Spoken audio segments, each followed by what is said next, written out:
Começando mais um podcast Não Dobre a Orelha.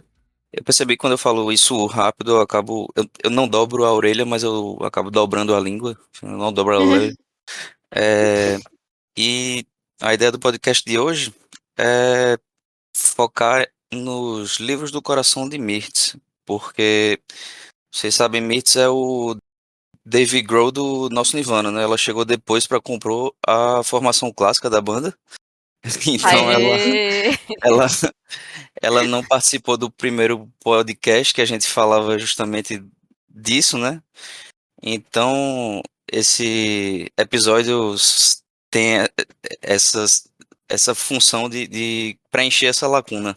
Só que aí, no caso, para ela não ficar falando sozinha, né, sem descanso, eu e Thalita a gente vai também trazer alguns livros extras do coração, né, para ir alternando com ela e tal. Enfim. E aí a gente pode ir para a pauta agora, né? Simbora. Sim. Bora.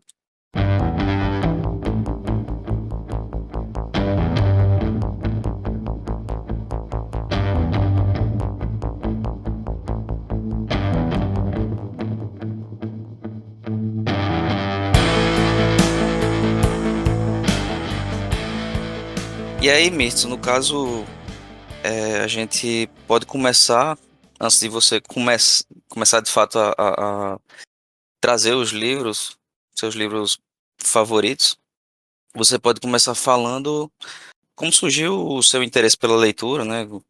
Os primeiros livros que chamaram a atenção da pequena Mirtz, livros infantis, enfim.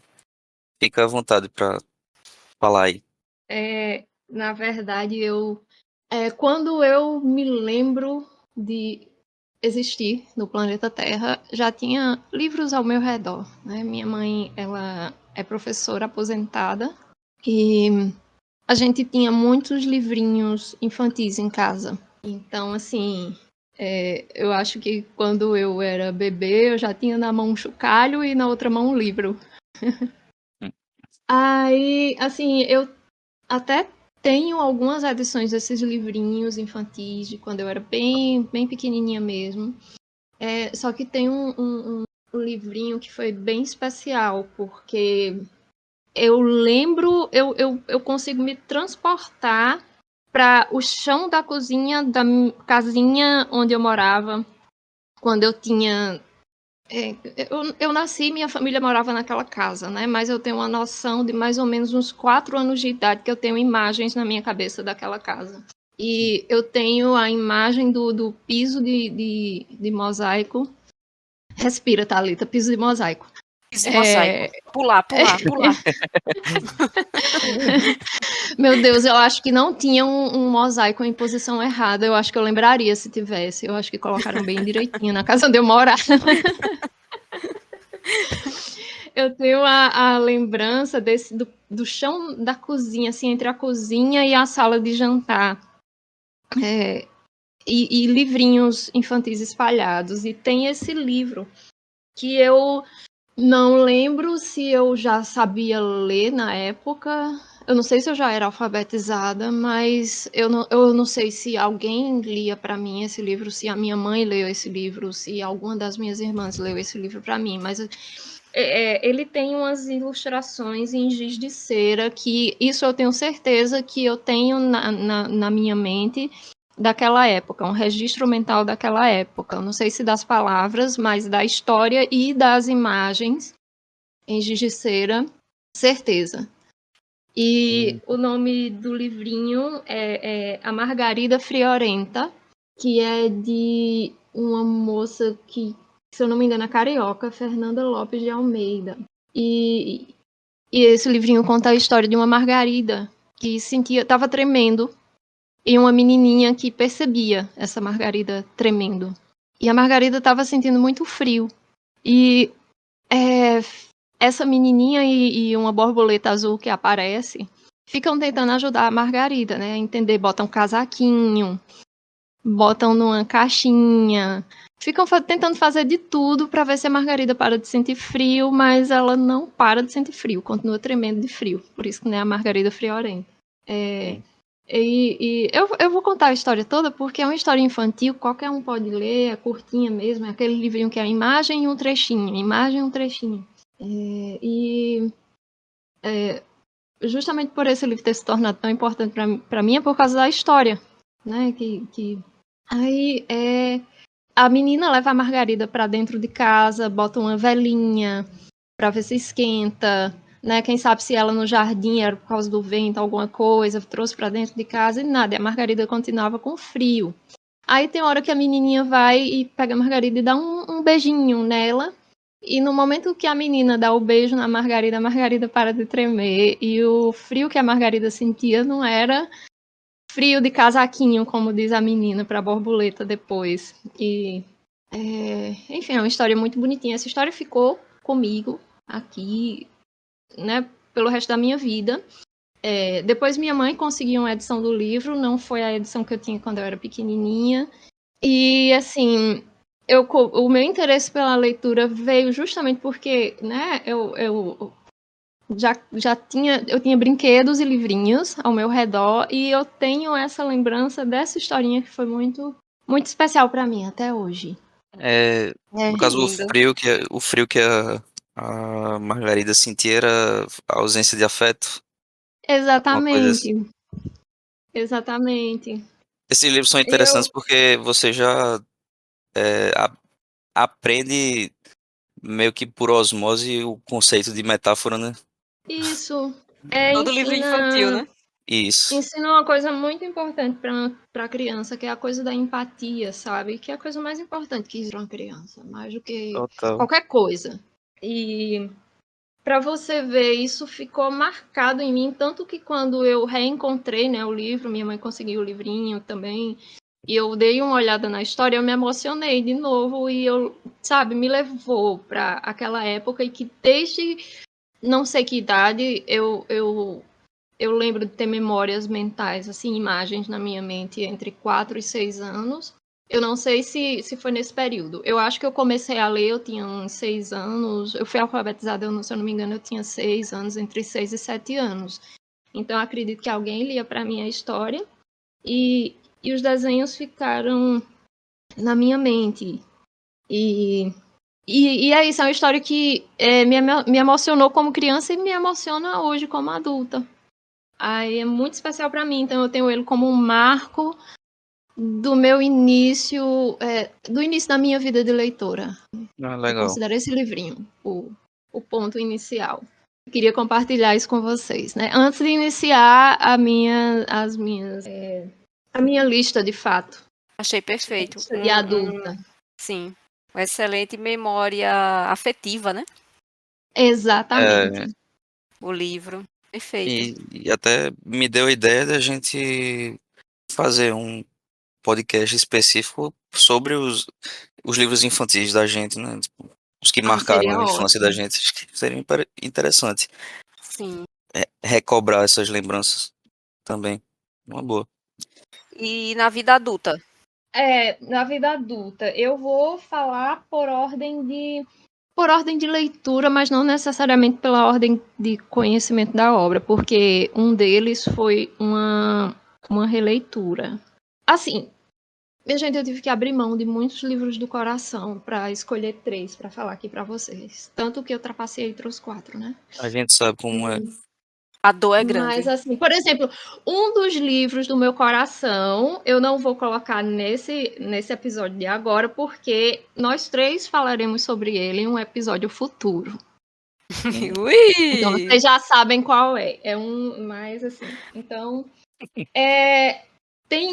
porque tem outros livros do coração que eu li há tantos anos que, diferente desse da Margarida Friorenta,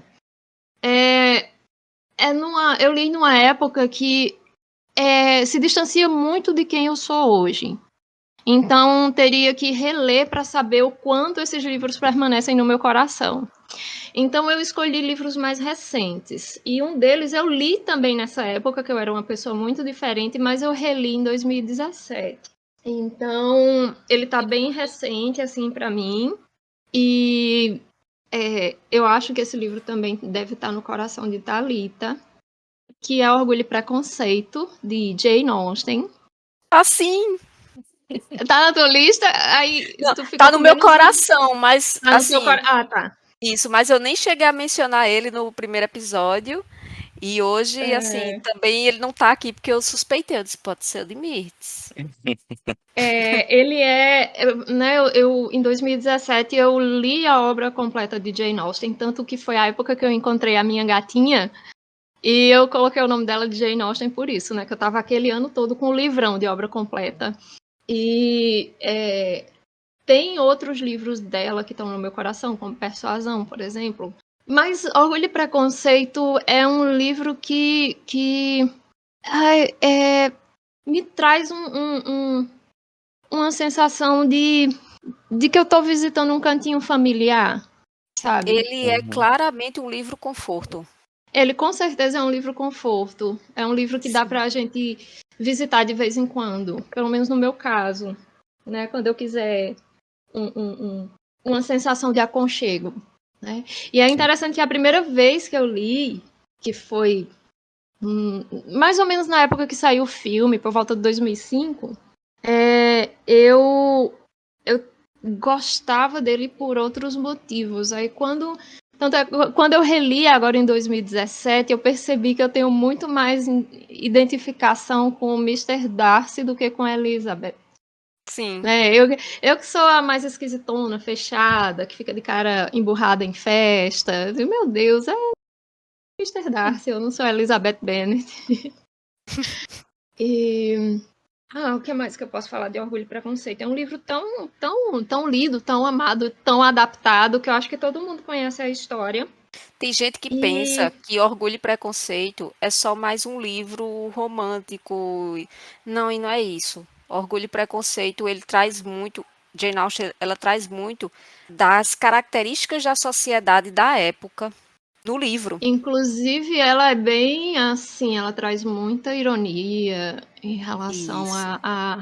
ao tempo dela, né? Em relação as dificuldades, as cobranças em cima da mulher, as injustiças em Isso. cima da mulher de sua época, por exemplo.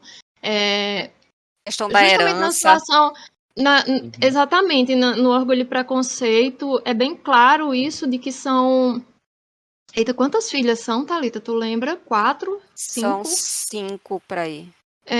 5. Jane, Elizabeth, Lydia e Kitty. Não, Lídia Lydia que e Kitty. é, Eu troquei. A ideia é essa, vocês entendem. Dislexia, oi. Lydia e Kitty. E como não tem o irmão, elas não têm o direito de herdar o patrimônio do pai da dela. família, isso. Então, tem que ser passado para o primeiro parente mais próximo, homem, né? E que vem aquele primo, o Sr. Collins, que é quem vai herdar O primo esquisitão. tudo que deveria ser delas, na verdade vai ter que ir pro primo, porque elas têm esse, né, problema de não serem homem. É. Infelizmente era essa a realidade. E a gente tem muito isso também em outras obras dela. Tem Razão e Sensibilidade também, que é Isso. maravilhosa, também recomendo muito. Então, as obras de Jane Austen, elas têm mais uma natureza de crítica social do que de romance. Né? Tem o romance, ela decidiu que... Isso é um spoiler que a própria Jane Austen dá. Ela decidiu que todas as heroínas dela iam ter finais felizes. Aham. E é isso, tem aquela história de amor. Tem muito humor, tem muito também, né? O humor nesse sentido mais sarcástico e irônico e Humor crítico. britânico. É, aí, pioneira do humor britânico. É, Exatamente. Antes de Jane Monty Austen, Python, existia Jane Austen. Jane Austen caminhou para que Monty Python pudesse correr, né? Eu pudesse voar, né? Voar. Ela é a maior autora britânica depois de William Shakespeare, para você ver Hum, a importância que ela tem para a literatura. Isso. total. Então, esse é o meu primeiro livro do Orgulho e Preconceito. Aí, como o Mirtz mencionou, o primeiro livro que chega a ser para muitos leitores, assim, aquele livro que a pessoa lembra e sente o conforto, né, o quentinho no coração. Eu vou trazer um que eu não trouxe da outra vez, que ele traz um quentinho no meu coração também, que é o Hobbit, de Oh, Tolkien. ainda lerei. Você me deu de presente. Você me deu de presente o Hobbit e eu comprei o Silmarillion. Eu Sim. ainda vou ter minha iniciação no universo tolkiano e E vai eu te dei o ser Hobbit com. porque eu tenho certeza que você também é Hobbit. É. Com certeza, Eu devo ser. vou explicar brevemente por quê. O Hobbit foi o primeiro livro que eu li de Tolkien, e eu acho que para quem nunca leu nenhum livro de Tolkien, ele é excelente como primeiro livro, porque ele já traz elementos da Terra-média de uma forma bem simples e gostosa de ler. E aí o leitor desperta a curiosidade para saber um pouco mais sobre esse universo. Aí vai buscar as outras obras. O Tolkien escreveu o Hobbit depois da trilogia do Senhor dos Anéis? Ou foi antes? O Hobbit veio antes, se eu não me engano, na escrita veio antes. Ele escreveu para um dos filhos. Ah, Aí, então, só que assim, na verdade, o tanto, Senhor dos Anéis, ele passou anos desenvolvendo. Ele escrevia um trecho, deixava quieto, e aí trabalhava em outra obra e voltava para o Senhor dos Anéis. Ele sim, passou anos desenvolvendo a trilogia do Senhor dos Anéis. entendi. Então, E ele, por ordem de publicação e cronologicamente, né? Veio antes o vem antes, Hobbit. se eu não me engano, vem antes. E Aham. depois. Agora, Silmarillion é que eu estou em dúvida se vem antes do Hobbit ou se vem depois. É. Eu não sei, eu tenho a Silmarillion. impressão, eu não sei se eu vi ou se eu sonhei que veio antes, mas eu posso estar completamente enganada, porque Assim, entendo, por a enquanto leitura. entendo zero de Tolkien. Isso. Muitos indicam assim que para começar todo o universo comece pelo Silmarillion. Eu já acho que não, porque o Silmarillion ele é muito denso sobre a Terra-média e ele requer muita atenção e assim que você vá escrevendo um pouco de lado, porque senão você vai esquecer de alguns elementos. Então, eu acho que o Hobbit é o mais leve assim. Por quê? Como é que é o Hobbit? O Hobbit é a história de Bilbo Bolseiro, aos seus 50 anos, porque um Hobbit vive centenas de anos, né? Muito, muito tempo. E ele está há 50 anos, que seria o auge da idade dele. E ele está com a vida dele, a rotina dele lá toda certinha, direitinha, na casinha dele, acorda pela manhã, faz o café da manhã, come, vai até a frente da casa dele, contempla o condado, e depois ele toma o segundo café da manhã dele. Depois ele prepara o almoço dele e faz as leituras dele. Aquela rotina de sempre. Só que aí ele completa 50 anos e ele recebe uma visita inesperada. É a visita de Gandalf junto com 9 anões. São 9? Esqueci a quantidade de anões. Junto com anões.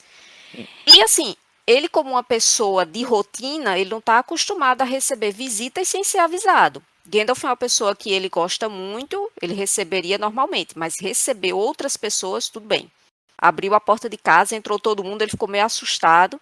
E aí já foi entrando todo mundo e atrás da comida dele, e ele oferecendo o que ele tinha de comida, de bolo, de carne assada, e eles foram comendo, comendo, comendo, comendo, ele ficou sem nada, cantaram uma canção, tudo. No final, Gandalf explicou para ele: olha, a gente está indo atrás de um tesouro que pertence aos anões, mas foi roubado por outra pessoa e eles precisam ir nessa jornada. E eu vim aqui mostrar para eles que você é uma pessoa que deve estar nessa jornada. Ele o quê? Aí sim, você deve participar dessa jornada pela sua inteligência. E ele, aquela pessoa ali acostumada ao condado, a rotina dele, ele não, jamais viajar, nunca na vida que ele pensou nisso, sair do condado, viajar, correr perigo, não, não. Ai, que Aí, preguiça. ele não, não quer, né? Aí tudo bem, aí passam a noite lá, ele vai dormir, passam a noite conversando e cantando e comendo, quando é no outro dia que ele acorda, todo mundo foi embora. E aí ele fica meio aliviado, mas fica pensando: e por que eu não tento ver como é que é essa jornada? Aí ele vai, olha para o lado de fora, o pessoal já tinha saído, ele alcança, Aí diz: olha, eu acho que eu vou com vocês até um determinado ponto dessa jornada. Mas eu preciso voltar em casa para pegar meu lenço, para pegar as minhas coisinhas, né, do dia a dia, meus remedinhos e não sei o que, minhas ervas. Aí Gandalf: não, não dá tempo não, vamos embora.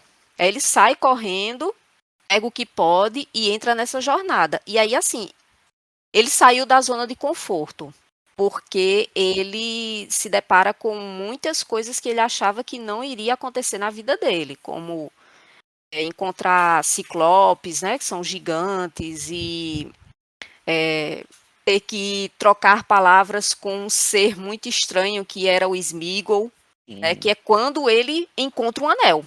Sim. Ver pela primeira vez os monstros, né, que existiam, que não foram criações divinas, foram criações de Morgul. E aí ele encontra o anel. Nessa jornada toda ele encontra o anel, não conta para ninguém que encontrou esse anel, coloca no bolso. E quando ele corre riscos muito grandes, ele usa o anel para desaparecer. Mas ninguém sabe que ele está com esse anel. Gandalf desconfia, mas ninguém sabe que ele está com o anel. Ele passa por essa longa jornada até no final encontrarem o grande dragão que fica tomando conta do tesouro que antes pertencia aos anões. O dragão que se chama Benedict Cumberbatch, não é isso? Não, o dragão se chama Smaug. Peguei a referência depois. Pois é. E aí encontra com É um nome Smaug. muito difícil, e a gente demora muito para aprender, é muito ruim não usar depois de todo o esforço. Sim. E assim, é essa aventura de uma pessoa que tinha uma vida rotineira maravilhosamente linda. Ele volta depois para o lar dele, mas assim, com material suficiente para escrever o próprio livro, pelas experiências próprias. E aí é daí que você fica curioso. Eita, então daqui eu vou ler O Senhor dos Anéis, porque ele está no Senhor dos Anéis. Bilbo tá Sim. lá, então, só que mais velho. Então eu vou ler assim, porque você entende que é meio que um puxando o outro.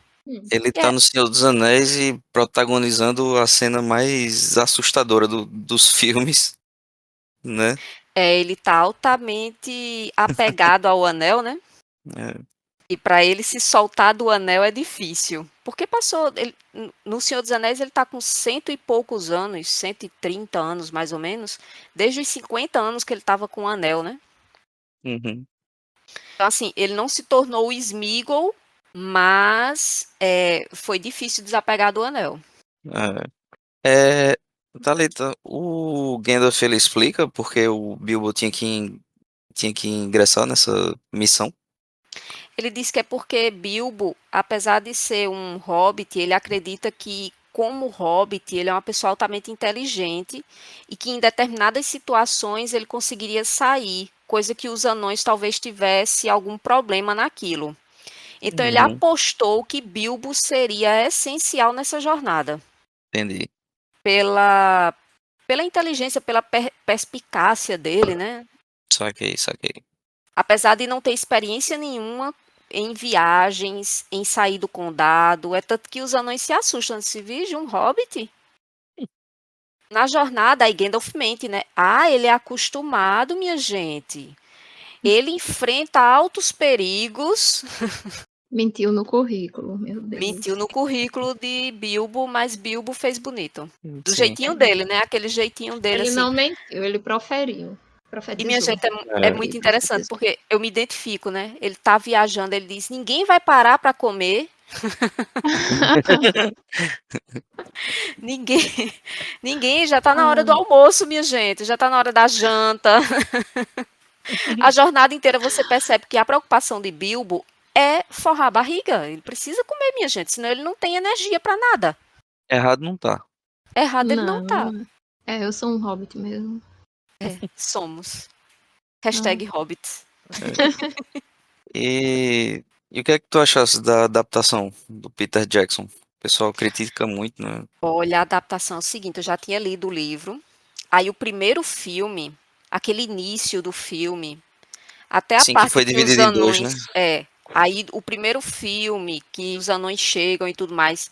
Ali tudo bem, tá muito parecido com o livro. Até o início do filme é muito bonito, porque a ambientação que eles fizeram e a canção que eles utilizaram é como realmente fica na memória quando você lê o livro. É aquilo. Só que depois foi tomando umas proporções assim que saiu totalmente do eixo do livro. É tanto que Peter Jackson ele disse na época que quando ele assumiu o projeto já estava em andamento, porque foi Guilherme Del Toro que começou. Sim. E Não quando lembrava disso. quando ele assumiu, Guilherme tinha saído, ele teve que assumir, ele pediu para mudar algumas coisas, porque Peter Jackson é fã de Tolkien. Ele pediu para mudar algumas coisas, para não fugir tanto à obra, e o pessoal da produção não deixou. Disse: olha, você vai assumir, mas você tem que fazer isso que a gente quer e pronto. Então, tem personagens que não tem no livro, tem uma história por trás que eles trazem como principal que não tem no livro. O livro é sobre a aventura de Bilbo, né? E com a presença dos anões e tudo mais. Ali, um dos anões se torna um destaque no filme. Ele se torna um destaque. Tem um inimigo em destaque, aquele inimigo nem existe na obra. E vai girando tudo em torno disso. Sim, entendi. Aí realmente recebe críticas porque são merecidas. E o próprio Peter Jackson pediu desculpas porque ele disse que ele não pôde opinar em nada quando ele assumiu. Que se ele tivesse que fazer novamente, primeiro que ele coloca até os atores para ler a obra, sabe? No Senhor dos Anéis, Sim. todos os atores leram a trilogia. Então é uma exigência dele que os atores conheçam a obra até para trazer assim o máximo que os personagens estão ali demonstrados. Então eles consigam atuar o máximo parecido. E ficou muito bom o Senhor dos Anéis. Uhum. Mas o Hobbit deixou a desejar. Eu acho que um filme só já seria o suficiente. Se Pois é, porque o estendeu. livro não é tão grande, né? Pois é. Aí o filme 2 já traz também um pouco do Silmarillion, sabe? Quando tem aquela reunião de Gandalf com Galadriel, com Saruman, aquilo ali já traz algumas referências ao Silmarillion, mas assim, não tinha mais conteúdo para fazer um filme 2. Aí foi muita linguiça para encher, Elfa se apaixonando por anão, que era inconcebível, um elfo se apaixonar por um anão. No universo de Tolkien da Terra-média, não tinha condições disso acontecer. Elfos eram elfos, anões eram anões, humanos eram humanos.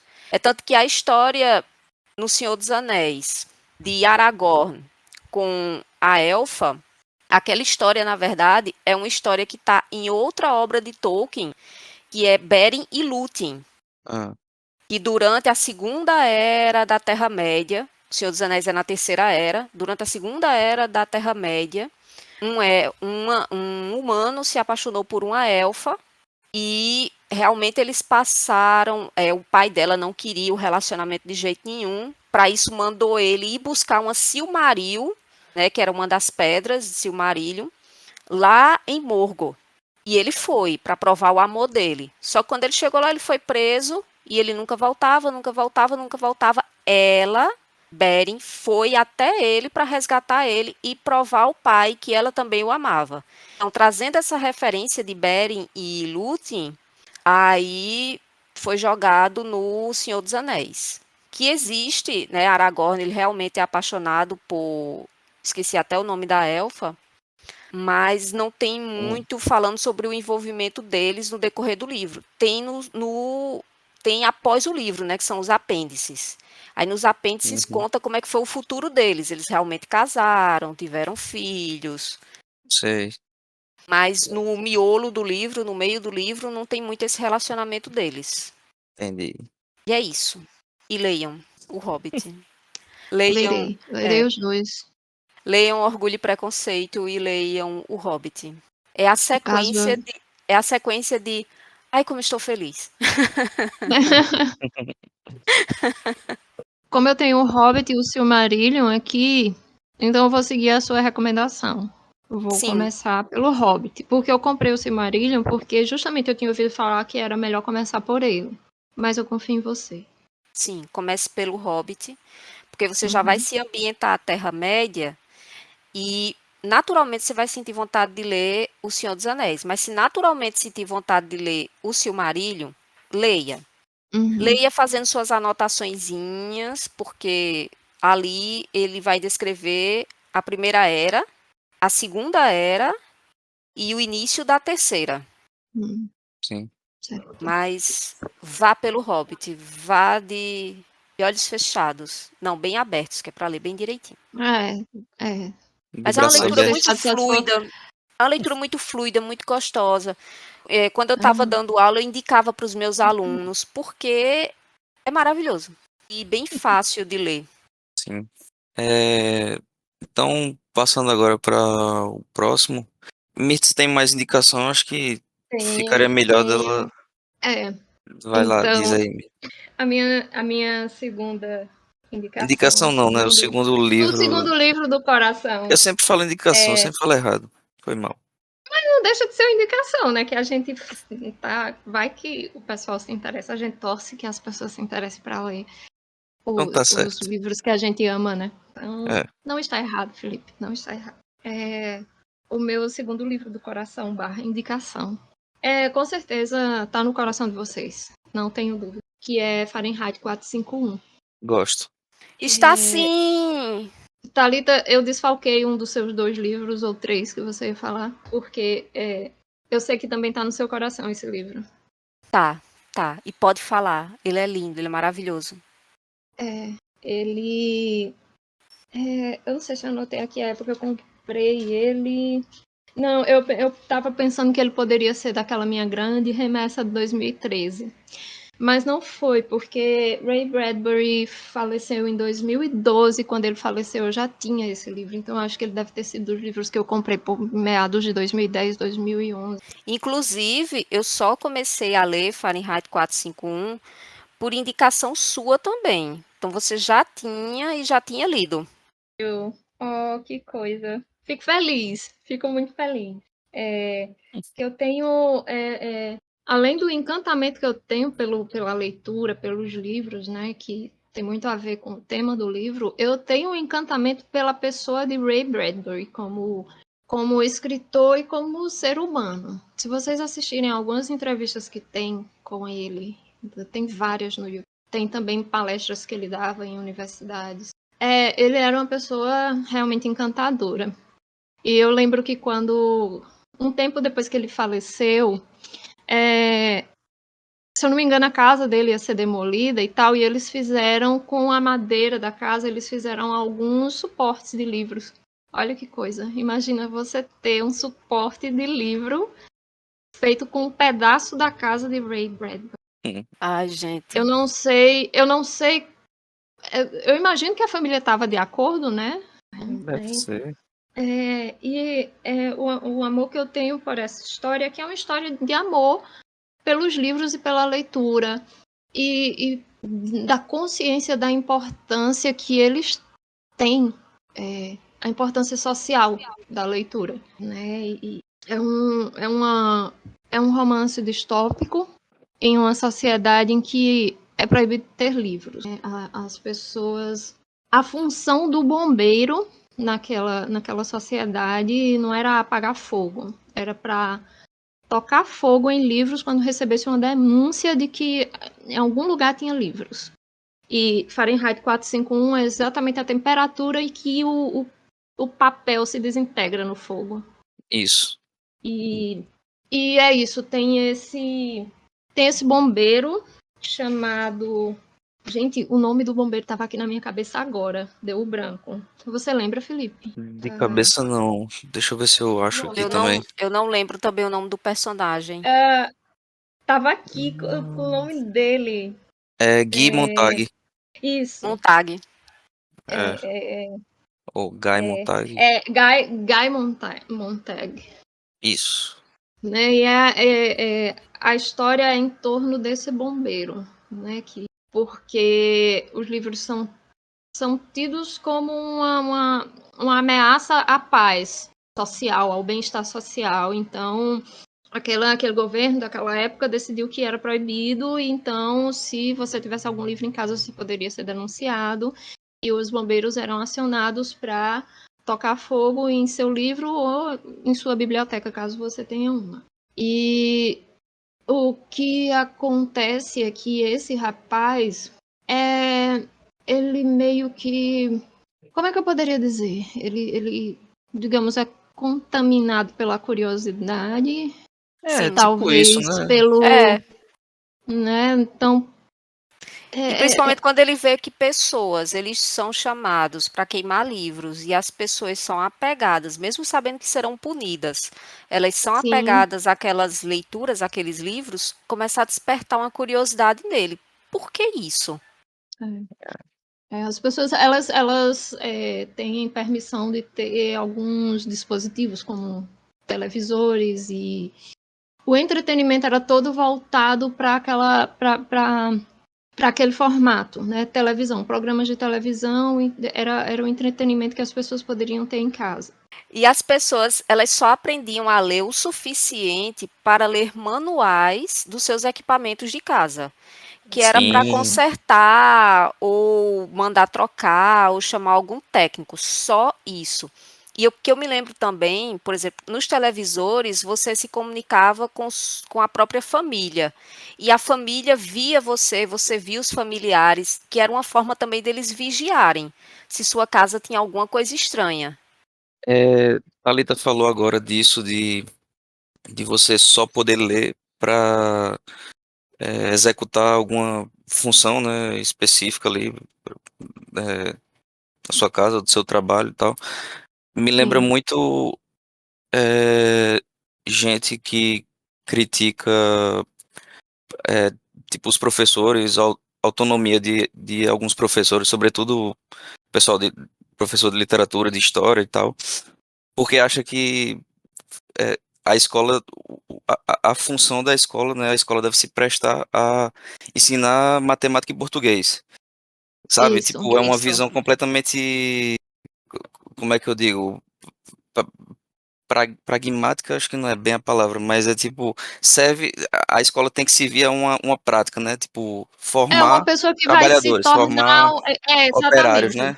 E Isso, é uma não Exatamente. determinada prática, mas que não sejam cabeças pensantes, porque A isso. dá ponto, a trabalho. ponto, a ponto de banir a matéria de filosofia da educação básica. E outra coisa Pois que é. eu vou colocar aqui para vocês, a partir desse ano entrou em vigor o novo ensino médio que se chama, e na verdade Hum. história não é mais um ensino obrigatório.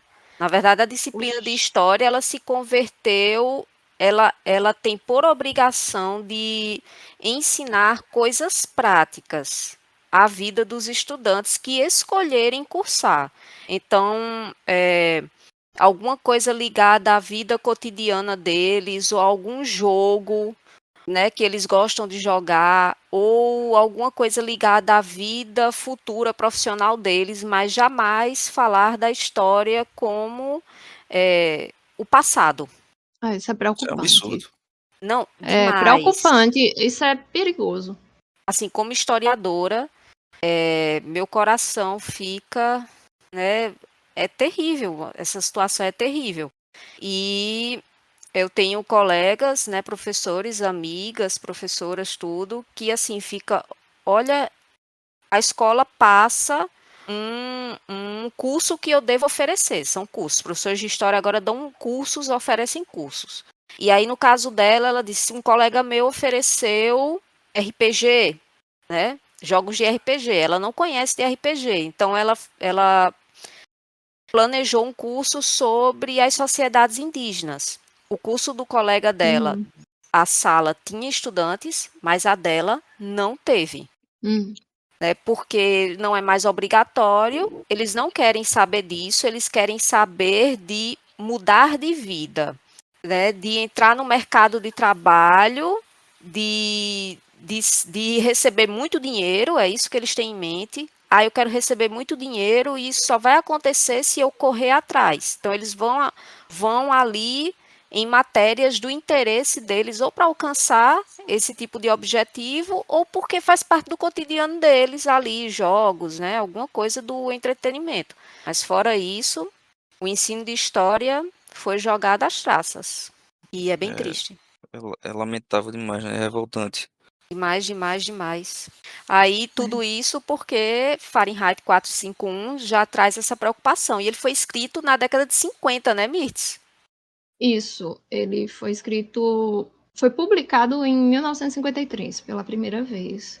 Ele veio porque antes de chegar no Fahrenheit 451, Ray Bradbury havia escrito alguns contos. Aí tem um conto chamado Bright Phoenix, deixa eu ver aqui o título em português, que foi a primeira Fênix Brilhante, que foi como o primeiro esboço do que viria a ser o Fahrenheit 451, o romance, né? E depois ele desenvolveu esse conto numa novela chamada O Bombeiro. E né, a partir desse O Bombeiro foi que veio o Fahrenheit 451, como a gente conhece. E saiu uma edição da Biblioteca Azul que tem essas histórias. Que eu comprei, mas eu ainda não li, que é Prazer em Queimar, Histórias de Fahrenheit 451. Então tem esse Caramba. conto Ah, da Fênix Brilhante e tem também o Bombeiro, que eu não vejo a hora de ler, tá aqui comigo também. Então, eu acho que essa própria edição da Biblioteca Azul do Fahrenheit 451 tem um apêndice do Bradbury falando sobre, eu não sei se uma sequência que ele escreveu ou se uma, alguma peça que, sei lá, outra pessoa escreveu como se fosse justamente uma sequência espiritual, né, digamos, do Fahrenheit 451. Tu sabe alguma coisa disso? eu não sei porque a minha edição de Fahrenheit 451 não é a da Biblioteca Azul. Eu tenho uma edição em inglês que é da Harper Voyager. E o que eu tenho da Biblioteca Azul é essa edição mais nova com essas histórias que foram precursoras do Fahrenheit 451. Ah, Não tem tá. só essas duas, tem muitas outras. O Reencarnado, o Pilar de Fogo, a Biblioteca, Fênix Brilhante, tem muitas histórias. Uhum. Sim, interessante. Gosto demais. Para quem não leu, queridos ouvintes, leiam. O livro é maravilhoso, é perfeito. A gente só indica coisa boa para vocês. Só coisa Ah, fina. com Só certeza. coisa fina. Tenho que Coloquem, concordar. coloquem aí na lista e vale a pena. É, leiam Então é e. isso. Sim, vai Prossiga, falando. Felipe. Não, eu ia falar pra ler e assistir a adaptação pro cinema do Truffaut, né? François Truffaut. Sim. Isso. É muito boa também. A gente sabe que tem uma outra adaptação mais recente, se eu não me engano, 2018, né, Felipe? É, Que eu não cheguei a acho que a gente assistir, já eu não falou isso sei aqui. se. A gente falou em um Acho que sim. episódio Falando foi? anterior. Foi. É, Não é, assisti, mas a adaptação de Truffaut eu, inclusive, tenho aqui em DVD, sou dessas. E eu na minha opinião, é espetacular. gosto Perfeito. muito também. Eu posso colocar outra indicação minha? Assim, Pode. Deve. indicação não, né? Leitura que eu li e amei. Eu tenho até que reler, inclusive. É a trilogia Millennium, do autor Ah, sueco. Pois é, Stieg Larsson. exatamente, do autor sueco Stieg Larsson. Eu Tenho gosto disso aqui, aí ainda também. não li. Pois é, perfeito, né? Ele Eu li os era dois primeiros só. Isso, ele era jornalista e historiador também, né? Ele escreveu essa trilogia, só que quando ele enviou para a editora, ele teve um ataque cardíaco e morreu sem ver o sucesso da trilogia dele, Imagina. né? Que acabou depois virando filme, tem a versão sueca, tem a trilogia, né? Na versão cinematográfica Uhum. sueca, e tem uma versão americana. E Sim. é com aquela Chegou Do a atriz primeiro ter livro, né? Rooney Mara e com Daniel Daniel Craig. Craig. Isso. E 007. É, 007, claro. Isso Esse, mesmo. Então, das adaptações americanas só teve do primeiro livro, é isso? Isso, só o Foi. primeiro livro. Do Isso, David nas Fincher, né? adaptações das adaptações suecas, tivemos Tem os dos 3. outros? Ah, que bom. Tem os 3. Aí É, Oi. não, eu só ia falar que ele escreveu a trilogia, mas a série foi continuada depois, né? Depois que Então, ele era isso que eu morreu. ia falar. Depois que ele morreu, a Por família outra pessoa. decidiu que outra pessoa deveria continuar a obra. Mas Assim, eu minha também já gente, não sei se, eu se não, eu é particularmente boa. não gostei, sabe? Aham. O cara também é sueco, o David, eu não sei dizer, Lagerkrantz, enfim, foi permitido que ele desse continuidade à obra, mas assim, ele não é o Stieg Larsson, sabe? Então, os personagens acabam saindo um pouco da essência deles. E o Stig, ele trouxe muito à obra a questão do suspense policial, né? E também outros fatores muito importantes dentro da sociedade sueca e mundial também. Porque ele era uma pessoa extremamente crítica ao sistema, né? E Sim. aí o cara que continuou as obras não trouxe muito esses elementos e acabou ficando muito superficial. Então, os meus preferidos são a trilogia Millennium, que foram escritos pelo Stieg Larsson. E assim, tem 2 personagens principais, né? A obra dele, a trilogia, Uhum, que é a hacker, Elizabeth Salander, uhum, e o uhum. jornalista Mikael Blomqvist. É, Blomqvist. eu chamo de Blomqvist. Isso, Mihail Blomqvist, sei lá. isso. Ele traz as características dos 2 personagens, e aí nos 3 livros tem o desenvolvimento deles, né? Como, por exemplo, no primeiro, que é Os Homens que Não Amavam as Mulheres, é um caso que o jornalista Mikael é chamado para tentar descobrir a morte de uma integrante da família Harriet. Não, no E caso, aí, a Harriet é a menina, né? A família é Wenger, não é isso, a isso? família Wenger, isso, da É, família Wenger. Harriet é a menina. E a trama começa a ficar tão grande que ele precisa do auxílio de Elizabeth, que já trabalhava assim, fazia bicos, né, em jornais, algumas coisas, porque como ela é hacker, ela consegue acessar algumas coisas muito importantes. E ela é chamada para o caso e os dois acabam solucionando, né, o problema, que está dentro da própria família. sim, Aí vem a sequência da menina que brincava com fogo, porque assim, ela já fica um pouco famosa pela descoberta. E aí vai chamar um passado dela que estava escondido em torno do pai dela e etc. E aí no livro 2 a trama ela é mais violenta, sabe? No um é bastante violento, mas no 2 como ela se torna o foco, fica mais tenso. sim. E no terceiro, que é a rainha do castelo de Ar, é, ela ela tenta mostrar à sociedade a inocência dela, junto com o jornalista Mikael, né? Sim. E aí entra outros envolvidos para provar que ela é vítima de violência, etc.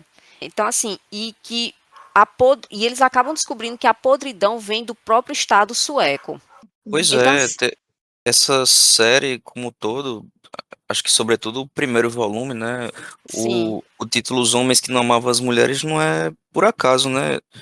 Tem uma crítica feroz ali a todo um estado de coisas, né? Que permite cadeias de de sequestro e de acontecimentos. prostituição, né? De mulheres, Isso. enfim, na Suécia. E tanto é que, se eu não me engano, o livro é dividido em partes, ou são ou é em cada capítulo. Ele inicia essas partes do capítulo, eu tenho que pegar o livro para lembrar agora, mas ele inicia sempre Um trecho de al- reportagem. com algum dado sobre Isso, justamente, né, sobre a situação, né, das mulheres lá na Suécia, enfim. isso. É brilhante, minha gente. Essa trilogia é brilhante. Eu não recomendo as que saíram depois da morte dele, mas essa trilogia, ela merece todas as pompas que recebeu e que continua recebendo. Isso. Aqui, ó. Na Suécia, um exemplo, né? Tipo, na primeira parte. Na Suécia, 18% das mulheres foram ameaçadas por um homem pelo menos uma vez na vida. Isso. Aí, Isso no primeiro livro, né? Aí nos outros livros ele vai no primeiro. colocando outros dados, Sim. outros elementos, Aí em outra até parte, chegar à podridão maior que é o Estado. ah, na Suécia, 3% das mulheres foram vítimas de violências sexuais cometidas fora de uma relação sexual. E assim, o livro foi publicado no caso, o quê? Anos 2000, né? Isso. 2000 e alguma coisa. Eu acho que o primeiro, eu não tenho aqui o ano, mas foi 2005, nos anos. 2005. Pronto, isso. É, Primeira metade dos anos 2000. pois é. É muito bom. É tipo, é foda isso, né? Que é uma trama policial, mas com, com esse enfoque, né? Com essa crítica que ele faz, justamente. Ele traz críticas de coisas reais. Ele aborda o caso da Suécia, porque ele é sueco, né? Ele está ali presenciando e vendo algumas situações. Mas, assim, é atemporal, minha gente. Esses livros são atemporais. É perfeito. Muito bom. Leiam, leiam, É, leiam. Lerei. eu, Lerei, sim. eu cheguei a ver, acho que o primeiro filme a primeira adaptação sueca e vi a adaptação americana, né, do David Fincher. E que eu Sim. lembro, eu gostei mais da do Fincher. Eu achei mais fiel, inclusive, a, a obra original. Mas eu teria que rever É, pra lembrar do sueco. quando eu assisti, eu acho que a americana ela mudou alguns elementos, sabe? Só que a Rooney Mara, como Elizabeth Salander, ficou ótima. Sim. Ela incorporou mesmo, ela sentiu assim, ela conseguiu incorporar a Elizabeth Salander de Stieg Larsson, que eu achei Uhum. perfeito.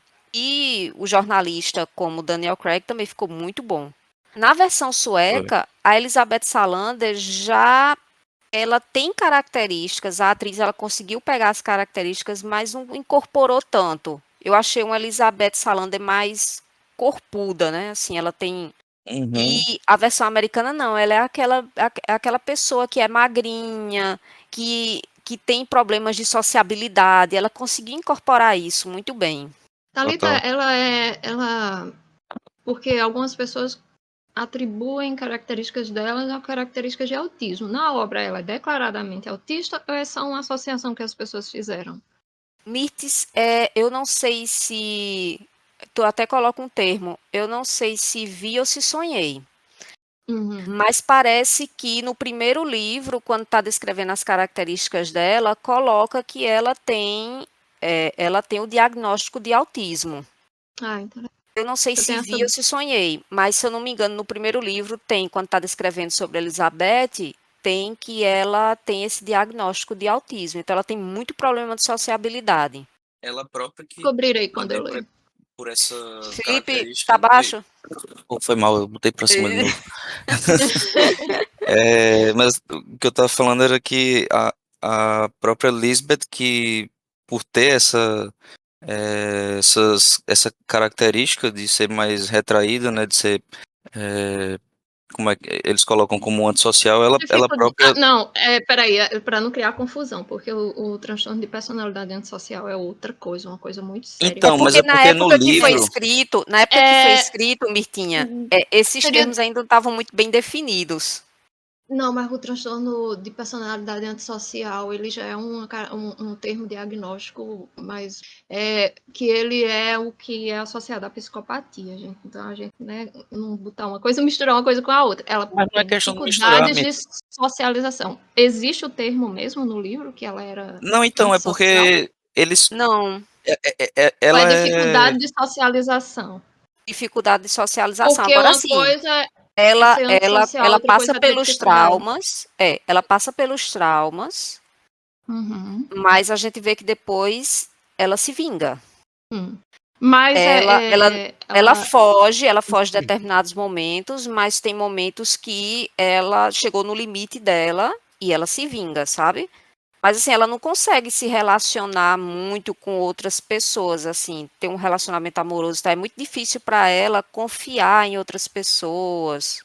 Ela E, inclusive frequenta psicólogos, né? então, sim, é o que mas eu aí ia. tem que ver a diferença dessa questão, porque a palavra do antissocial é muito forte e se trata de um outro, Sim. de um outro diagnóstico, entendeu? É totalmente diferente do que acontece no TEA ou em outras neurodivergências, Aí eu entendeu? teria que ler E até novamente o livro, mas em outros transtornos de personalidade. eu Porque não lembro assim, de ter dito que ela era antissocial. E a porque Não lembra dessa característica. palavra? a gente usa esse termo no coloquial, mas na, na questão né, dos manuais diagnósticos, a palavra antissocial é um outro diagnóstico com outras características que a gente confunde, que por ser antissocial é ter dificuldade de socializar. Não, é outra coisa, é uma outra reação diante da vida e das pessoas do que a dificuldade de socialização, que muitas A vezes que dificuldade de quer socialização é mais a introspecção, né? isso e uma falta de habilidade social, não necessariamente a falta de desejo, vontade de socializar. É uma dificuldade na habilidade de socialização, Eu né? acho que Lisbeth ela não tem dificuldade de socializar. Ela não quer. Ah, eu não Eu vejo Mas mais. é sei. por isso que eu pergunto Eu acho se que lá. depende. É por isso que eu pergunto se no livro tem claramente que ela é uma pessoa diagnosticada com TEA ou se ela apenas tem características que fazem as pessoas, sem o conhecimento das pessoas leigas, associarem algumas características dela ao TEA, Não, as que é o pessoas olham transtorno do para ela e espectro do acham autismo. e as pessoas olham para ela e acham Não, ela as um pessoas, os rebelde. leitores. Os Ah, tá. leitores que eu tô falando, Assim. não as pessoas ao redor dela, os leitores que tinham isso, eu acho que na época era síndrome de Asperger. Eu acho que ela tem síndrome de Asperger, que é, no caso, Na hoje é época eu achei que fosse isso mesmo.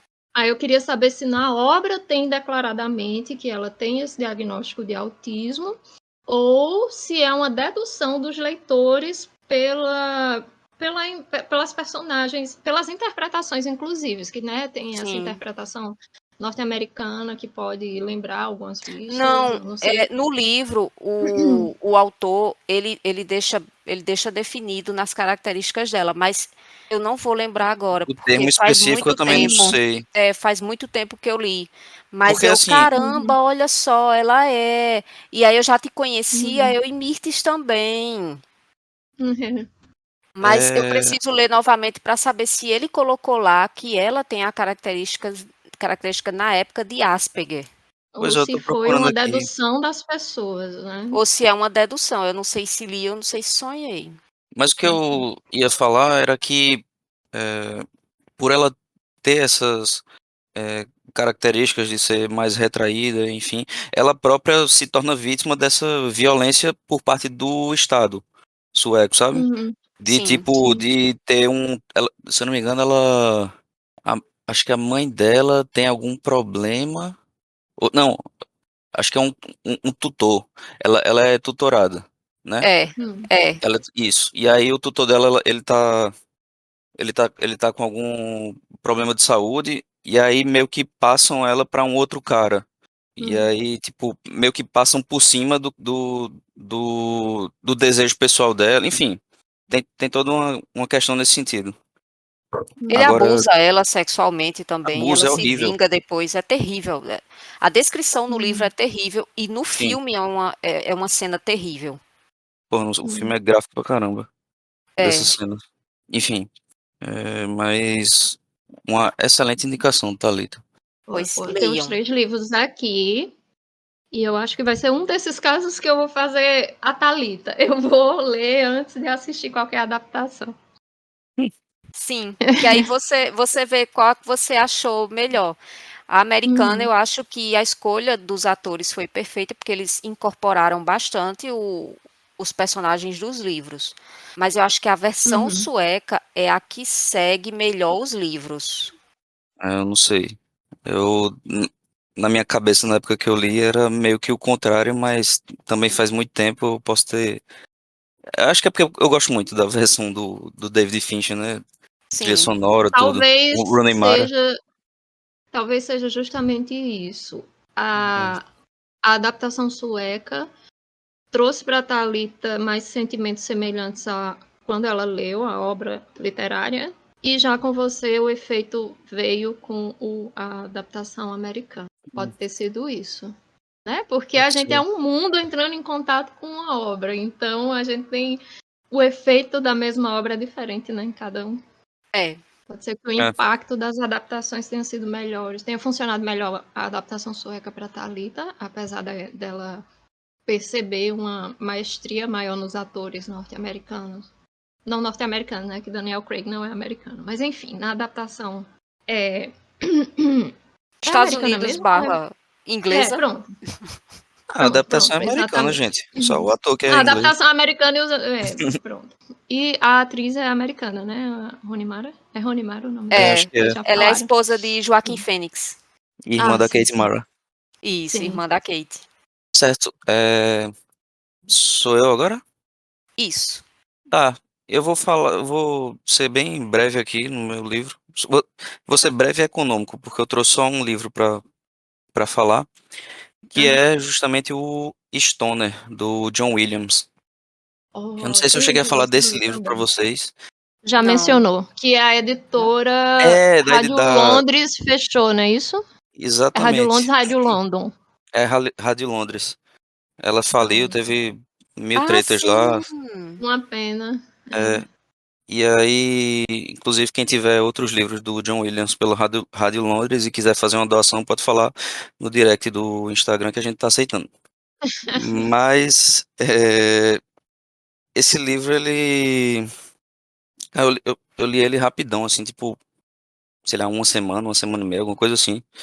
Não é tão grande, tem pouco menos de 300 páginas, mas foi bem impactante, assim, para mim, porque é uma história simples, é uma história sobre a vida de um professor lá nos Estados Unidos, né? Acompanha ali do nascimento dele até a morte. E, resumidamente, a história é sobre um cara que comeu o pão que o diabo amassou, mas enfrentou os dissabores da vida com muita serenidade.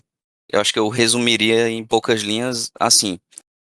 E só para dar uma ideia melhor da história, eu vou ler um trechinho da orelha que diz assim: Stoner é a história da vida de um homem entre as décadas de 1910 e 1950, William Stoner.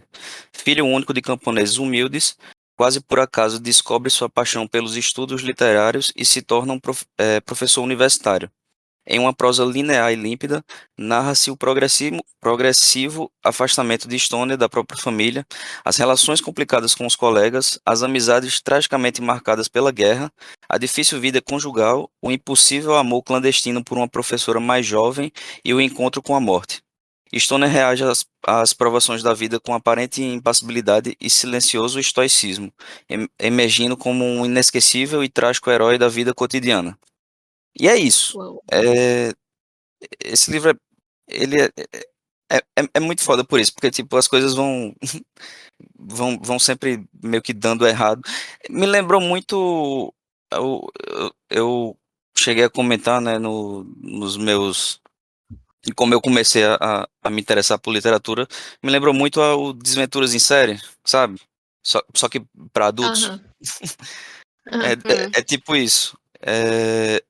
E aí, assim, e- ele fala na orelha, né, sobre o casamento dele, que não vai dando certo, e acho que é uma das coisas que mais me chamou a atenção, é essa relação com a esposa dele, que ele não é exatamente um casamento arranjado, mas ele se interessa por essa pessoa, né, por essa mulher, e aí ele propõe o casamento, mas de um jeito meio.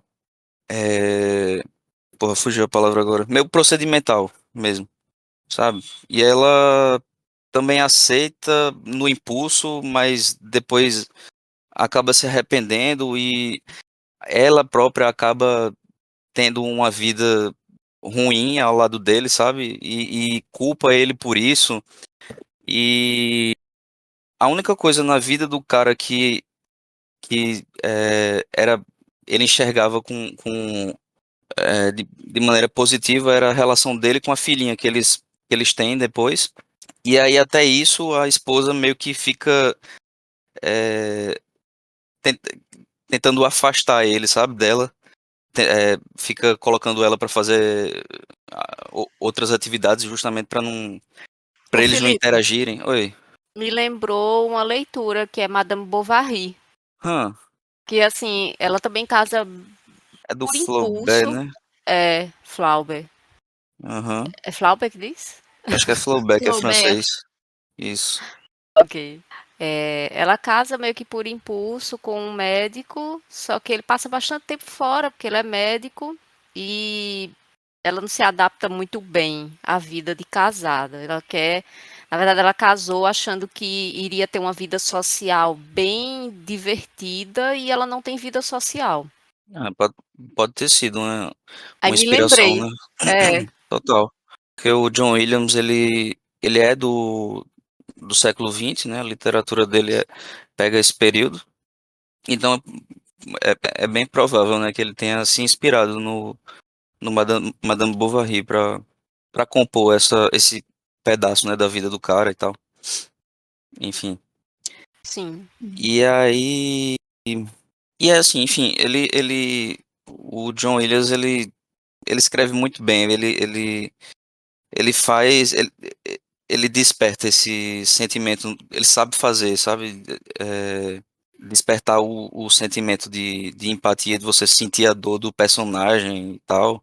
É, é muito bom. E outra, outra obra que também me remeteu quando eu estava pensando justamente sobre o Stoner foi o Pastoral Americano, que eu cheguei a comentar também lá atrás, né? Que tinha um personagem que ele ficava acreditando que o universo devia tudo a ele, porque ele fez tudo certinho, né? Tudo o que era prescrito sei lá, pela moral ali do contexto dele, né? Nos Estados Unidos, enfim. É como se o Stoner, ele fosse o cara que tivesse ouvido os conselhos do irmão, do sueco, né? Da história lá, do pastoral americano. E, né, a partir disso ter justamente enfrentado, né, as mazelas da vida, né, até a sua morte. E aí fica aí eu não vou dizer que é a indicação, fica aí o meu livro do coração. do coração, isso, Boa. extra, o Mas Stoner do aviso que John Williams. o efeito indicação já funcionou, porque eu acabei de colocar no Scooby como leitura desejada. Mas eu Esse já livro, tinha interesse, mas eu não sei por que motivo eu não tinha colocado nem no Scooby, nem no Goodreads. Mas aí você que me fez lembrar desse livro. então, esse livro, ele tem um negócio engraçado que eu peguei ele no Scoob, justamente, né, no sistema de trocas, por 2 créditos. E aí eu tava Foi. achando meio, tipo, que não tinha sido uma troca interessante, sabe? Achei caro 2 créditos para esse livro, pelo preço da época e tal. Mas aí eu li ele e, tipo, achei fantástico. E agora que a bexiga da Rádio Londres faliu, os livros do cara estão a preços estratosféricos, né? Tá Aí vendo? o Foram os dois créditos mais bem pagos. foram, sem Olha dúvida. aí. O Butcher's Crossing, né, que é o outro livro, outra das principais obras dele, né, que também foi publicado pela Rádio Londres, tá pela bagatela de R$ 250 no Sebo Cultural. Mas Felipe, Então, ele é John Williams, ele é John Williams, é o nome do autor? isso. Ele é qual a nacionalidade dele? Ele é americano. E assim, as edições americanas estão tão caras quanto essas edições da Rádio Londres, ou é porque o interesse como colecionador que É, faz eu, você querer? eu não cheguei a procurar as edições no idioma original. É mais pelo fato de eu já ter, né, o Stoner pela Rádio Londres que eu tava querendo os outros, né? Sim, Eles sim, sim. publicaram Butcher's Crossing, publicaram um outro livro também dele, que era O nome era algum imperador romano, deixa eu ver aqui. John Williams. Enquanto isso, Mirtinha tem mais uma leitura, né? Então, o meu terceiro livro do coração, esse é um dos livros da série que eu chamo O BTS me faz ler mais do que o meu curso de letras na UFPB. Porque assim, é um livro de um autor que eu já tinha interesse em ler.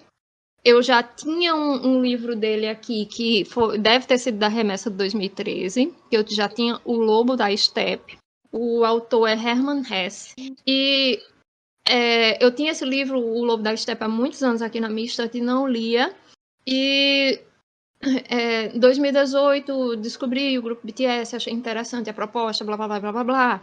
E eles têm algo assim, como que não só no conteúdo das músicas e dos vídeos, mas eles também têm um universo ficcional que é meio que, para você entender, você tem que ler uma série de recomendações literárias. A partir daquelas obras literárias, você vai ter uma capacidade de entendimento maior do que eles estão querendo passar na obra musical, audiovisual e literária deles também.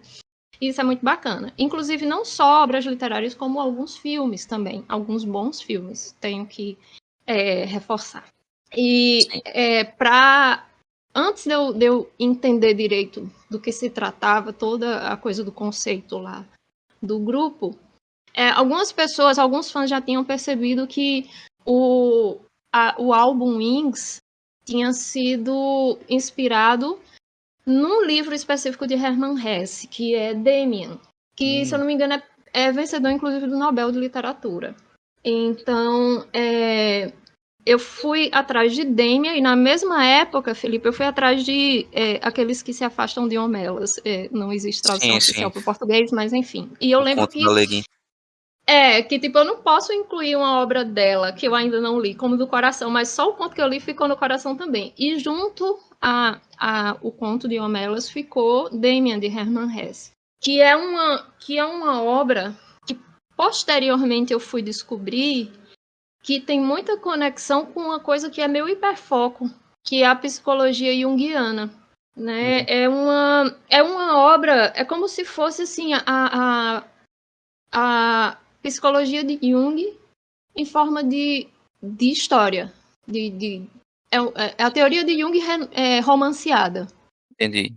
Né? Como se fosse o livro em si, Demian, é como se fosse fechadinho o processo de individuação junguiano, que é aquele processo que um ser humano passa de integração dos vários aspectos de sua psique, né? De sua, enfim.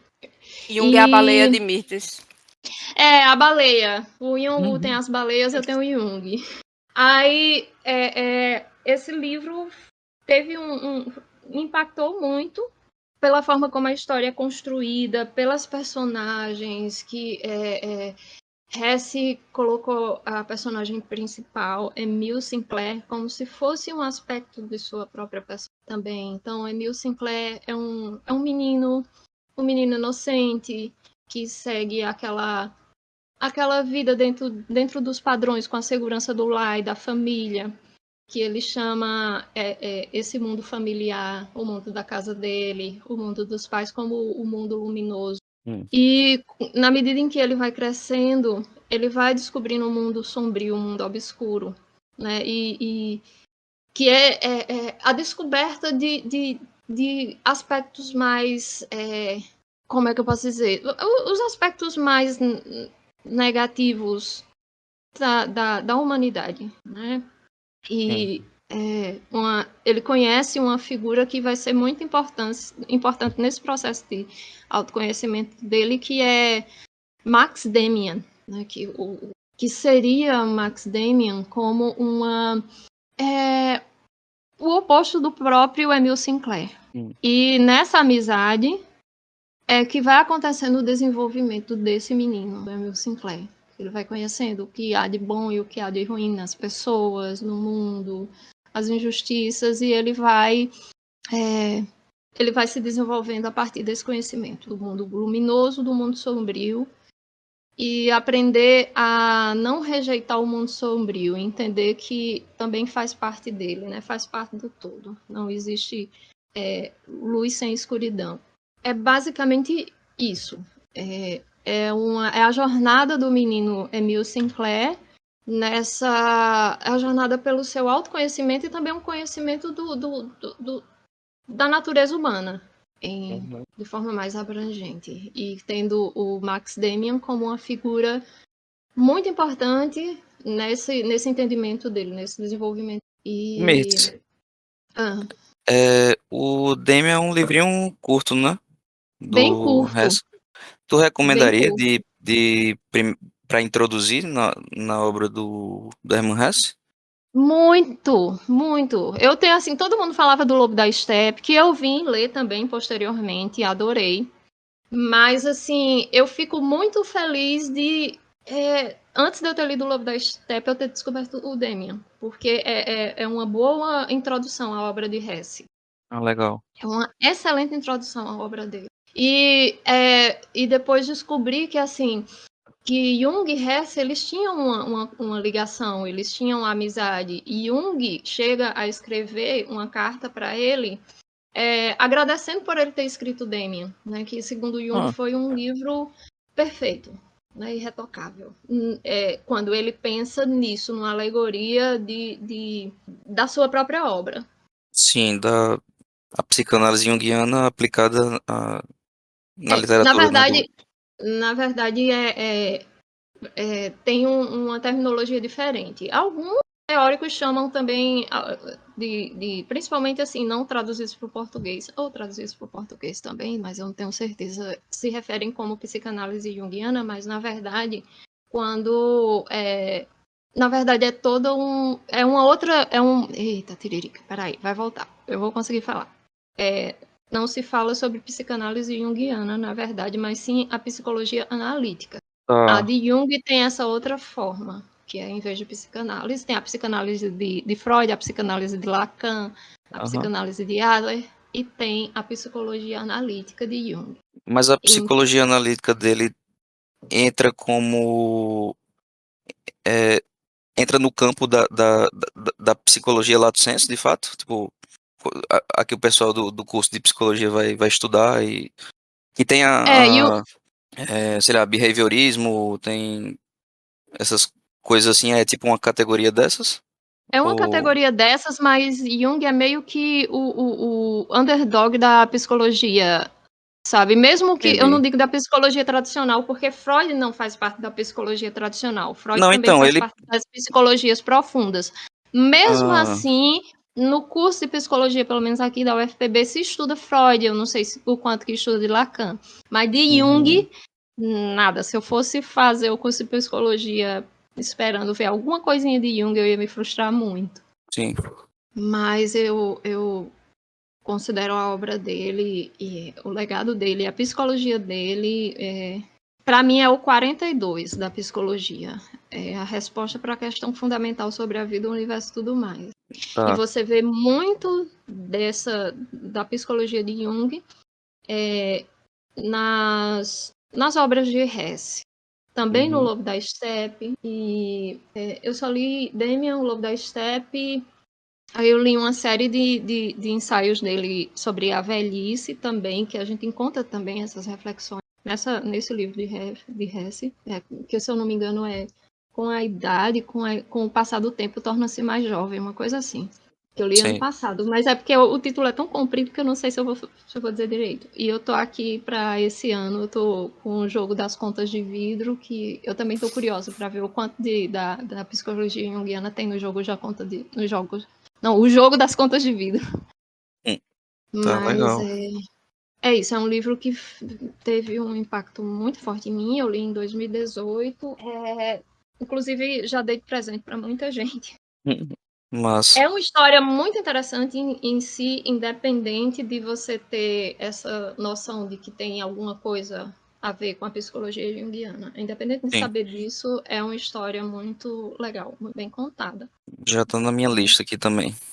Ok. Também li Siddhartha de Hesse, né? Que eu disse que eu só li aqueles dois. Eu li mais Hesse do que eu imaginava. Siddhartha também é muito interessante. Mas é isso, do coração. De todos os de Hesse que eu li, que tá no meu coração mesmo é Demian. Tanto assim, por ser o primeiro e por ter sido um primeiro tão bom. Aham. Ter sido uma introdução tão boa à obra dele. Pronto. Então a gente passa agora para as indicações. Vocês têm algum aí já de cabeça para dar? Tenho. Dessa vez. Pronto, pois vai, Thalita, primeiro. Vamos lá. Eu assisti essa semana o filme Tender Bar, que em português ficou Bar Doce Lar. Ele tá no Prime, né, na Amazon. É um filme Aham. dirigido por George Clooney, que conta a história do escritor J.R. Mooringer, antes dele se tornar escritor. Então pega ali a fase da infância dele, da adolescência, quando ele começa a ir para a faculdade, para a universidade. E o filme começa justamente quando a mãe dele se muda com ele para a casa dos avós, dos pais dela, porque ela tinha problemas com o casamento, né, com o pai do Mooringer. E Sim. na mesma casa também mora o tio dele, que é uma pessoa que ele se apega muito durante toda a vida. E o tio dele é dono de um bar. E o bar é chamado Charles Dickens. Então o tio dele é um grande leitor. E aí ele explica para a criança que ele precisa ler, pergunta o que é que o menino gosta. Se o menino gosta de esportes, o que é que ele gosta? Ele diz, eu gosto muito de ler. Ele diz, então você siga por esse caminho da leitura. E aí mostra um armário a ele repleto de livros. Aí quando você terminar de ler todos esses livros, nós conversaremos. Mas assim, ele falou no sentido de incentivar a criança à leitura, mas todos os dias ele está ali com a criança, e a criança vai até o bar, e ele coloca refrigerante, né, para o menino, e o menino convive também com os amigos dele do bar, que frequenta o bar. E no bar também tem livros. Tem lá a prateleira de livros, e as pessoas que vão beber, também quiser ler alguma coisa, ele empresta o livro para ler no bar. E esse jovem, Massa. ele se torna um escritor na vida adulta, porque ele descobre que o que ele quer fazer é ser escritor de livros. Aí ele tenta trabalhar no Times, mas não chegam a contratar ele como jornalista mesmo. E aí ele, o que eu quero saber é eu quero escrever. E aí ele escreve o livro, que é uma biografia que se torna um sucesso. Então o filme é sobre isso. É sobre a história desse jovem, como é que ele aprendeu mesmo a vida problemática, a casa dos avós não era, assim, era um lar, o avô dele era um filósofo, mas não tinha uma vida financeira muito boa. A mãe também não tinha formação, porque casou muito nova e engravidou e tudo mais.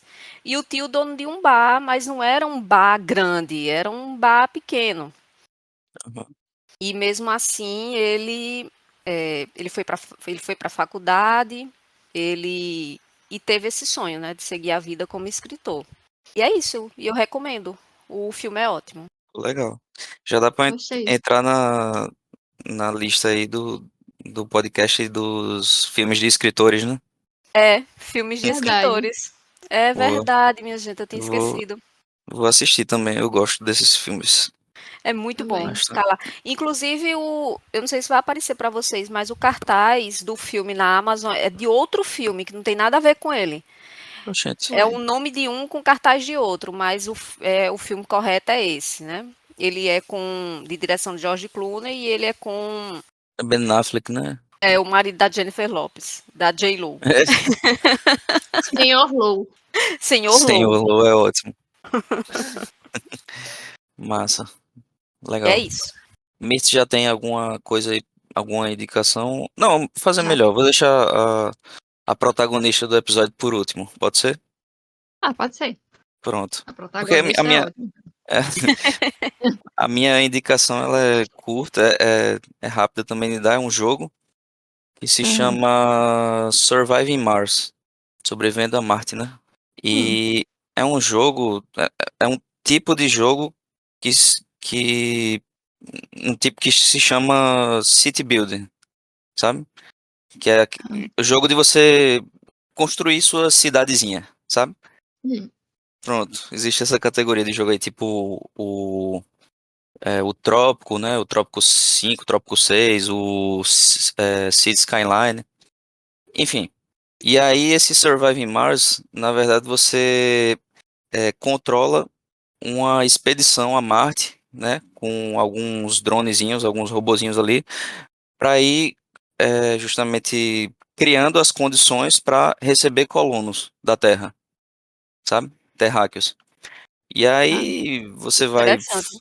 você vai fazendo lá as coisinhas, vai é, coletando metal, né, do solo marciano, vai construindo algumas usinas, algumas ferramentas, né, algumas máquinas. Você precisa, você tipo, já vem nesse primeiro foguete é, pré-construído, sabe? E aí você hum. coloca lá, sei lá, uma máquina de coletar, tipo, a partir a umidade atmosférica de Marte, né, você coleta a água. E aí com essa água você passa para uma outra máquina para produzir combustível. Porque a nave ela chega com esses drones, mas ela tem que voltar para lá. Tipo, ela chega só com o combustível de vinda. E aí você precisa fabricar o combustível da volta, né? Para ela trazer os colonos depois e tal. E aí você constrói lá a sua cidadezinha. Eu tô no comecinho ainda. É desses jogos que você não tem exatamente uma linearidade, sabe? Você pode ir para qualquer caminho. Você que define o caminho que você quer levar. E aí eu tô achando bem interessante. É muito. É, é muito Bradburyano. Pensando em Ray Bradbury, porque ele escreveu As Crônicas Marcianas, é mais ou menos esse jogo me remeteu a esse livro. Sim. Também foi publicado pela Biblioteca Azul, né? Eu não sei, eu tenho uma edição em inglês, Ah, é. que inclusive foi presente da minha amiga Thaís. Eu escolhi na hora, ela não tem ideia de por que me deu esse livro. Ela me deu esse livro porque eu escolhi na hora. E eu agradeço muito, que é maravilhoso. Ok, então fica aí a minha recomendação. Deve ser legal se Thalita algum dia pensar em jogar, deve ser massa você jogar ouvindo David Bowie, Oh, Oh, né? maravilhoso. No caso, minha indicação não é do jogo, e sim da experiência de jogar ouvindo David Bowie, né? Sim, Ouvindo Life on Mars, ouvindo Starman, alguma coisa assim. perfeito. O primeiro e o Space segundo álbum. Oddity. Pronto. lá vou eu Então, passar a noite ouvindo David Bowie, porque deu vontade. Ai, maravilhoso. então fica aí a minha indicação. E agora eu passo a palavra para a, a protagonista Ai, da noite. Jesus, a protagonista, Jesus É, do céu, quanta o holofote responsabilidade. está na Eles já me sua. chamaram do David Grohl do podcast, da protagonista. É muita responsabilidade, minha gente. Eu não tenho cacife pra isso, não. É, Um fiozinho de cabelo de David Grohl poderia ser? Tá, talvez eu consiga. A minha indicação, na verdade, eu pensei em duas, mas eu tô pensando em economizar, deixar outra para o próximo episódio que a gente for gravar. Eu vou indicar os dois filmes Enola Holmes. Enola Holmes 1 e 2. Sim. Ai, Que são perfeito. de 2020 e 2022, direção de Harry Bradbeer.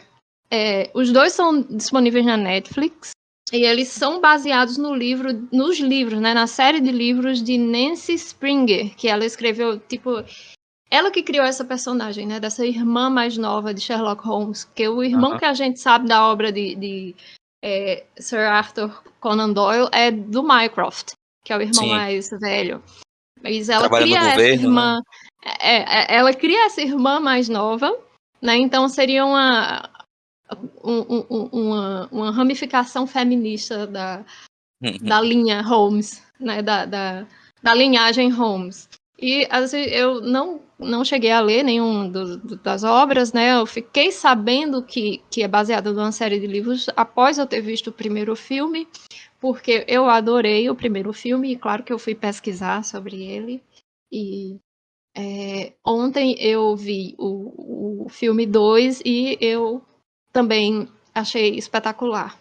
E no filme tem uma menção a uma história real, né? Que é a história da greve das Met Girls. Eita. Sim. É, que eu não vou falar mais sobre isso, porque eu acho que se eu mencionar nomes ou coisas assim, eu vou dar alguma forma de spoiler. Mas é isso. A história divertidíssima, um filme muito legal, e esse pano de fundo histórico, que eu não sei o quanto tem até que ponto é mais fiel à realidade, ou o quanto dele é mais imaginativo, mais fantasioso, mas foi lindo, foi divertido, foi muito legal. E a minha recomendação é essa, Enola Holmes 1 e 2. Show. Boa. Então, com isso a gente encerra essa edição do podcast Não Dobra a Orelha. Nos sigam no Instagram, Não Dobra a Orelha, tudo junto. E também nos ouçam nas suas plataformas de podcast e de áudio preferidas. E aí a gente Isso aí. pode dar o tchauzinho. No É, 3, vamos lá. 1, 2, 3. Tchau, Tchau, pessoal. Tchau, minha Valeu. pessoal. Muito gente. Até a Até obrigada por ter a próxima. ficado com a próxima. gente. Marquem no Instagram. A Isso. social media aqui, coloca vocês lá nos stories.